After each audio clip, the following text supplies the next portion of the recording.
Alright, welcome back to the C10. I want to do a little wiring demo here. So these are for my power door locks. If you're looking at putting power door locks, an old C10 like this, it's actually pretty easy.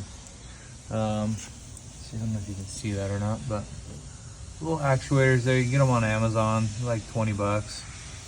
Pretty easy to get them to latch onto the lock there. The wiring is something I wanted to go over because you have power up, power down, and I'm running through a module that you can get on Amazon as well, pretty cheap. So with these relays, keep in mind you need a 5-pin. Couple different options you can go over, but with this one here, aftermarket, you need a 5-pin, and you need to run that 87A to ground.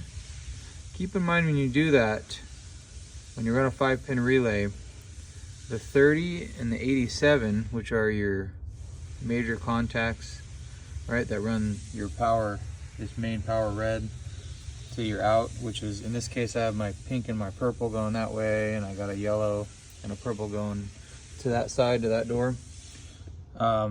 Those are, you have to make sure you have them in the correct orientation. If you swap the 87 and the 30, as in give power to 30, that will send power to 87A, which is not good if it's grounded.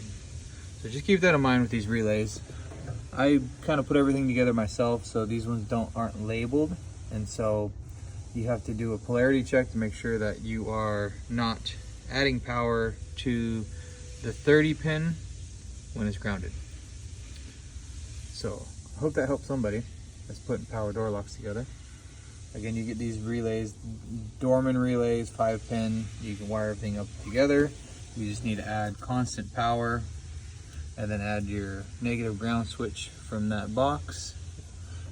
And then you can run your 2 different relays, one for up, one for down. And when it's all said and done, you have power door locks.